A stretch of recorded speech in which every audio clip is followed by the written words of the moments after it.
Welcome to today's Explainer, where we're going to do something a little unconventional. We're going to take the absolute most devastating conflict in human history and, well, treat it like a mandatory quarterly corporate audit. That's right, we are looking at World War II as a massive, hyper-aggressive global restructuring event. We're going to examine the balance sheets of human progress to see whether the ultimate crisis acted as a catalyst for our economic, social, and technological advancement, or if it was just a catastrophic liability with absolutely zero real return on investment. Here is the agenda for today's audit. Number 1, the ultimate performance review. 2, innovation under gunpoint. 3, accidental social progress. 4, the economic scoreboard. And lastly, number 5, the devastating hidden costs. Let's dive right in. Section 1, the ultimate performance review, with our subtitle, Crisis as a Catalyst.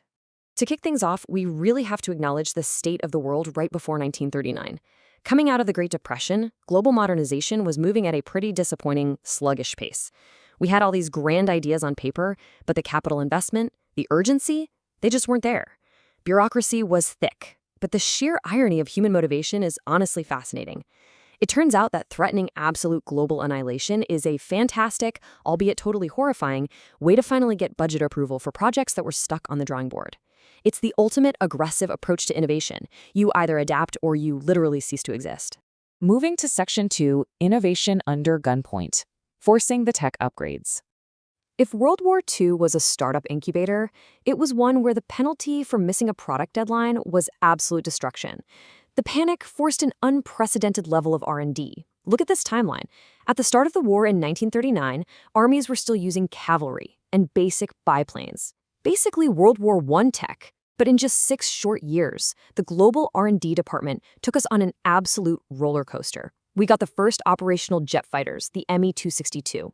We got V-2 ballistic missiles piercing the stratosphere, which, by the way, directly paved the way for the Apollo moon landings later on. And we birthed the ENIAC, laying the foundation for the very digital age we're sitting in right now. The sheer volume of new features rolled out was just staggering. Governments were throwing endless capital at coding and computing. We saw the deployment of expansive radar and sonar networks, effectively turning the invisible completely visible. We had Alan Turing's Bombay machines cracking the Enigma code, augmenting human intelligence with early processors. And man, we cannot forget the medical department. The mass production of penicillin and these massive surgical innovations saved countless lives, shoving medicine forward by decades in just a few quarters. And speaking of throwing endless capital around, the United States casually dropped $2 billion into the Manhattan Project. I mean, talk about your ultimate high-risk, high-reward venture capital investment, right? Whether you view it as a triumph of science or the terrifying dawn of global existential dread, it undeniably jump-started the atomic age in absolute record time. All right, Section 3, Accidental Social Progress, our forced HR initiatives.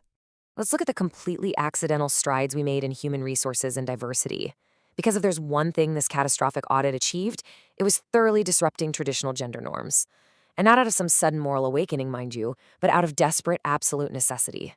With a massive chunk of the male workforce deployed overseas to literally shoot at each other, factories faced a critical labor shortage.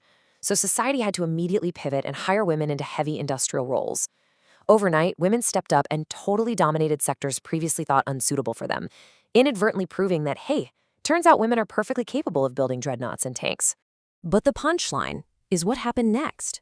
The second the war ended, upper management immediately tried to roll back these diversity gains. Returning soldiers wanted their jobs back, so women were largely pushed right back into domestic roles, facing massive post-war regression. However, the genie was already out of the bottle. The seeds for future feminist empowerment and the demand for equal rights, those were permanently planted in the social fabric. Moving on to Section 4, the economic scoreboard, Q3 earnings and losers. Let's review who actually profited from this catastrophic reorganization of global assets. Because while we talk about global progress, the economic realities were completely polarized. It heavily depended on one single vital metric. Were your manufacturing centers actively being blown to pieces? The United States was separated from the carnage by 2 massive oceans, basically letting it act as the untouched factory of the world. The Soviet Union, on the flip side, was the literal battlefield. For the US, the war acted as this incredible morbid economic stimulus. They saw a massive 35% increase in manufacturing productivity, driven by assembly line automation, new tech, and the post-war GI Bill. The U.S. economy basically strapped itself to a rocket ship. Meanwhile, over in the Soviet Union, the balance sheet was an absolute, unmitigated disaster.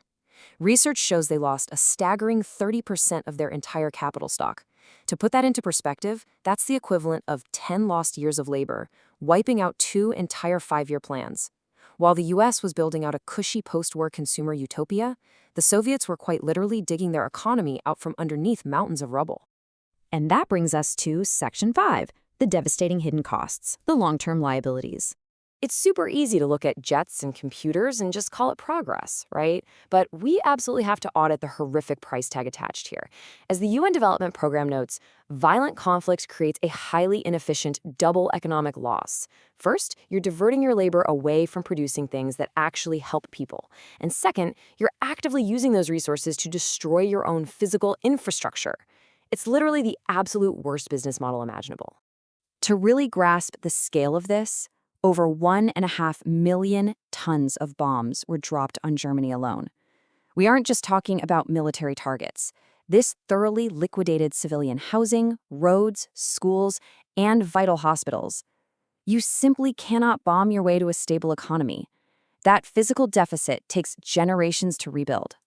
But the true drag on our post-war productivity metrics wasn't just broken concrete. It was the invisible tax of war. The total annihilation of basic healthcare systems meant entirely preventable diseases just ran wild. But perhaps the most tragic, non-depreciating liability of all was the prolonged generational childhood trauma inflicted on the survivors. There's this fascinating, albeit incredibly depressing study from the National Bureau of Economic Research. They tracked the long-term mental health of German citizens who were children during the war. If you were under 5 years old during the bombings, your overall mental health score later in life declined by 10%. Worse, your lifetime likelihood of clinical depression spiked by 16.2%. Trauma doesn't just disappear when a peace treaty is signed. It's a persistent liability that lives on in the minds of the workforce for decades. So as we close the books on this era and finalize our audit, we are left with a profoundly uncomfortable question. Humanity accidentally secured the ultimate technological and social upgrade. We got jet propulsion, the digital revolution, and the foundations of modern equal rights.